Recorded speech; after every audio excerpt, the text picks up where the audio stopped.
Hello everyone, welcome করছি আমার নতুন আরেকটা রান্নার ভিডিওতে। কেমন আছেন সবাই? আশা করি সবাই ভালো আছেন। তো আজকে রান্না করেছি পালং শাক, আর পালং শাকটা আমি কিভাবে রান্না করি সেটাই আপনাদের সাথে শেয়ার করব। তো প্রথমেই আমি এখানে তেলটা গরম হয়ে যাওয়ার পর রসুন কুচি দিয়ে দিয়েছি, এরপর কিছু পেঁয়াজ কুচি দিয়েছি, আর সাথে কিছু কাঁচামরিচ ফালা করে দিয়েছি। এবার এটাকে ভালো করে আমি নেড়ে নিচ্ছি যতক্ষণ পর্যন্ত না এটা ব্রাউনি হয়ে আসে।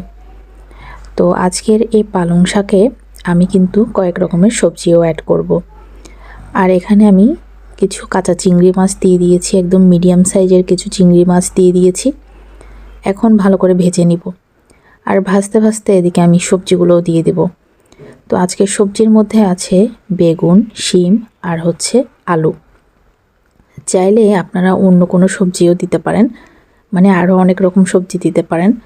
তো আমার ঘরে যেগুলো ছিল আমি ওগুলো দিয়েছি। তো এবার আমি এগুলোকে দেওয়ার পর ভালো করে নাড়তে থাকবো 5 মিনিটের মতো নাড়াচাড়া করে। এখানে আমি হলুদ, লবণ, ধনিয়া গুঁড়া, জিরা গুঁড়া দিব। তো এখানে আর তেমন কোনো মশলা দিতে হয় না, কারণ এটা যেহেতু শাক, আর এই শাকটাতে যেহেতু কাঁচামরিচ দিয়ে রান্না করছি, তাই এখানে আর গুঁড়ি মরিচ অ্যাড করব না। অনেকে হয়তো একটু কালারের জন্য গুঁড়ি মরিচটা দেয়, তো গুঁড়া মরিচটা আমি দিব না। তো এবারে আমি একটু ভালো করে নেড়ে নেব। তো এটাও আমি 5 মিনিটের মতো রান্না করে নেব। এখানে কোনো রকম পানি অ্যাড করব না। তো যেহেতু সবজিগুলো খুব নরম জাতীয় সবজি, তাই খুব তাড়াতাড়ি হয়ে যায়। আর যেহেতু আলু অ্যাড করেছি, আলুটা একটু হতে সময় লাগে, তো যার কারণে আমি সামান্য পরিমাণে একটু পানি দেব। যখন এটা লাগা লাগা হয়ে আসবে, তখনই এটাকে সামান্য পরিমাণ গরম পানি অ্যাড করব।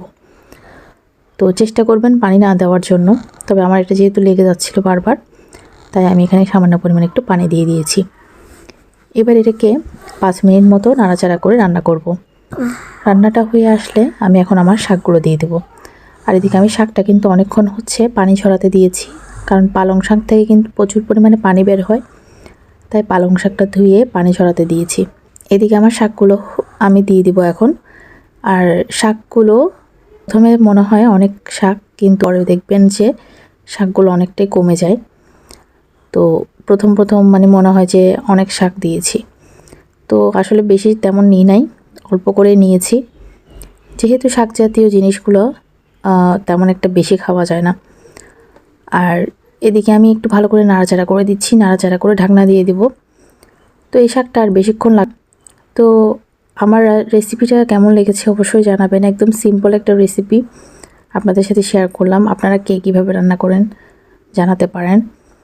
আর এদিকে আমি এখন ঢাকনা দিয়ে দেবো। ঢাকনা দিয়ে 5 মিনিটের মধ্যে আমার রান্নাটা কমপ্লিট হয়ে যাবে। তো এই হচ্ছে মূলত আজকের রেসিপি। তো দেখতেই পাচ্ছেন না, দেখি আমার শাকটা হয়ে এসেছে। এখন আমি লবণটা চেক করে নেব। তো কেমন লেগেছে আমার এই রান্নাটা, কালারটা কেমন হয়েছে অবশ্যই কমেন্ট করে জানাবেন। আর আপনারা কে কী রান্না করেছেন সেটাও জানাতে পারেন। এই যে ফাইনাল লুক। তো শাকটা কিন্তু খেতে আসলেই অসম্ভব টেস্ট, অনেক বেশি মজা হয়েছে। আবার নতুন কোনো রেসিপি নিয়ে হাজির হয়ে যাব। ততক্ষণ ভালো থাকবেন সবাই।